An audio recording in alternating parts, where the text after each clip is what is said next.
Theory of X and theory of Y Douglas McGregor की theory है। क्यों आई? कारण कारण बड़ा सिंपल सा है कि जितने भी 1950s के बाद की थियरीज हैं मोटिवेशन की, जो ज्यादातर हैं ही, उनमें एक बहुत बड़ा प्रश्न चिन्ह रहा कि ये थियरी बिहेवियरिज्म को दर्शाती हैं या ये थियरी साइकोएनालिसिस को दर्शाती हैं या फिर कोई कुछ और है इसके अंदर। और फिर एक नया पैराडाइम आया, दैट इज ओबी।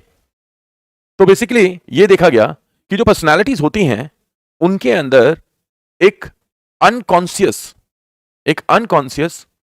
फोर्स होती है जो उन्हें बाहरी कॉन्शियस डिसीजन मेकिंग को लगातार प्रभावित करती रहती है, राइट?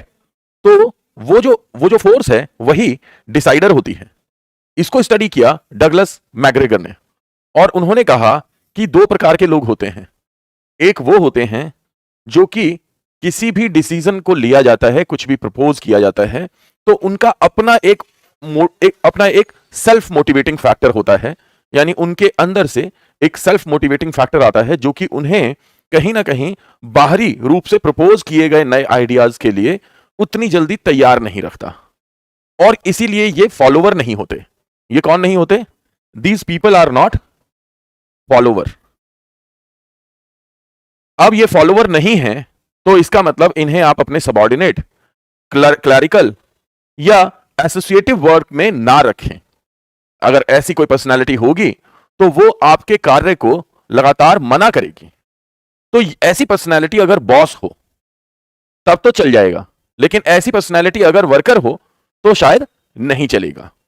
मतलब देख रहे हैं आप, साइकोलॉजिकल जो रीजन है बिहाइंड द थियरी वो कुछ इस तरीके का था। दूसरे तरफ एक प्रकार के लोग होते हैं जिनके अंदर मोटिवेशनल फैक्ट जो होता है वो कुछ होता है वाई फैक्टर। इट मींस ये वो लोग होते हैं जो कि यस मैन होते हैं।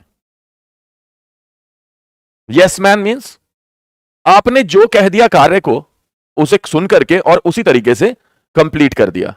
ये अपना पॉइंट नहीं देते बीच में, तो चुपचाप गर्दन नीचे करके और टेबल पे काम करने में लगा रहे, ऐसा क्लर्क चाहिए आपको।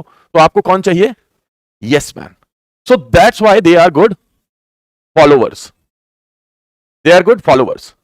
पर इनके केस में समस्या यह होगी कि कहीं पे अगर बॉस गड़बड़ हुआ, कहीं गलत ऑर्डर दिया गया, क्योंकि एग्जीक्यूटर तो ये है, तो ये गलत ही कर देंगे और आपके पास उसे सुधारने का ऑप्शन नहीं रहेगा। इसके केस में यह होगा कि डिसीजन मेकिंग यानी आउटकम पे आने में आपको बहुत टाइम लगेगा। हर चीज के लिए आपको एक रीजन को तैयार करना पड़ेगा और यह डिस्ट्रक्टिवली जाएगा बहुत बार कि जो चीज सही भी होनी है उसको ये गलत बता करके, और एक बार अगर आपने नो बोल दिया तो फिर वहां पे सेल्फ ह्यूरिस्टिक और सेल्फ सर्विंग बायस लग जाता है और फिर आप क्या करने लगते हैं? जो मैंने कह दिया अब तो मुझे उसे फॉलो करना है, इसलिए फिर आप जो गलत है उसको फॉलो करने के लिए रीजन ढूंढने लगते हैं।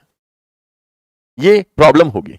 बेसिकली इसी लेवल पे ये थियरी दी गई थी डगलस मैकग्रेगर द्वारा कि आपके अंदर की जो अनकॉन्शियस ड्राइव होती है वो आपके कॉन्शियस ड्राइव को निर्धारित करती है और इस तरीके से आपके जेनेटिक और एनवायरमेंटल फैक्टर्स में, खास करके फैमिली से और आपके रिलेशंस तक होकर के कुछ ऐसी घटनाएं घटित होती हैं आपके अंदर जो कि आपकी पर्सनालिटी को यस मैन या नो मैन बना देती हैं। तो एक्स फैक्टर यानी नो मैन और वाई फैक्टर यानी yes man, kind of to.